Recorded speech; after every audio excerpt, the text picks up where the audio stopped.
Hey y'all, this is Zambararu, and I am finally back to do another review, this time on the comic strips of the Boondocks. And so I'm pretty sure you guys are familiar with the Adult Swim animated series of the Boondocks.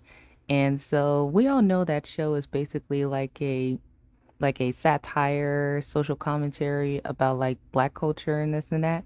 And so the comics, which was way before the show, it's basically kind of the same thing, except the only difference is that the comic strips is more of a slice of life, while the TV show is a bit more, I guess you could say, a little on the violent department, like, in those violent type anime styles.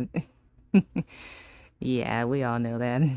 The show is still hilarious, but I like the comics too, though. You guys should check it out, though. But anyway, so it's kind of similar to the show where, it focuses on two of the main leads, Huey and Riley Freeman, who moved to the Woodcrest, the white suburban area of Woodcrest, and they lived there with their grandfather, who is Robert Freeman, of course. Pretty sure you all know their names. But so they moved there for the first time, and let's just say they're dealing with like let's say social. It's kind of similar to the show, basically, And so these two boys, they're basically dealing with everyday issues, and basically Huey is more like the main character in this one than I guess you could say Riley, but Riley does have his moments. And what's interesting is that the comics has a character who never appeared in the animated series, and his name was Michael Caesar. He's another friend of Huey's, and he's kind of similar to Huey, except he's a bit more outgoing than Huey in some ways. And he gets along with Jasmine pretty well, who we all know is that biracial girl who Huey is friends with. And what's interesting is that in the comics is that they show that Jasmine, she's dealing with some issues of her own, with her basically being the only mixed child, and she said that she feels kind of lonely sometimes and wish that there were more kids like her, which is pretty sad because she is the only one. And she is just like in the show, she's innocent, but she's more like too innocent to the point where she's kind of confused about everything, especially with her best friend Cindy.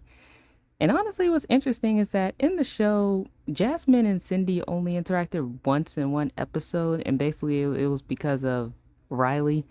And in this comics, Jasmine and Cindy are like best friends, like besties. They're like really, really tight. So the comics is still pretty deep and has like a very interesting slice of life type of take when it comes to the world of the Boondocks, which I recommend you guys checking it out. They have like four collections, like the one that you first saw, the one that says, I know you don't read the newspaper, and this one right here, A Right to Be Hostile, and then the other three, which is Sucks for You and Public Enemy number two. I recommend you guys checking this series out if you're the fan of the Boondocks, and it's really, really, really good. And I do give a shout out to the creator Aaron McGruder because he did a really good job with explaining everything from like Huey's point of view. Because what's interesting is that the black culture it's very deep, like when you think about it. And of course, crazy things do happen, but it's still pretty deep regardless. And so I recommend you guys checking these series out and leaving the comments below of what you guys think of the animated series of the Boondocks and what is your favorite part about the series? What is the funniest moment that you've seen in the series? And who is your favorite character, of course? I will see you guys around, and I hope you guys have a lovely day or afternoon or evening or whatever time zone you guys live in. And I'll see you guys around. See y'all later.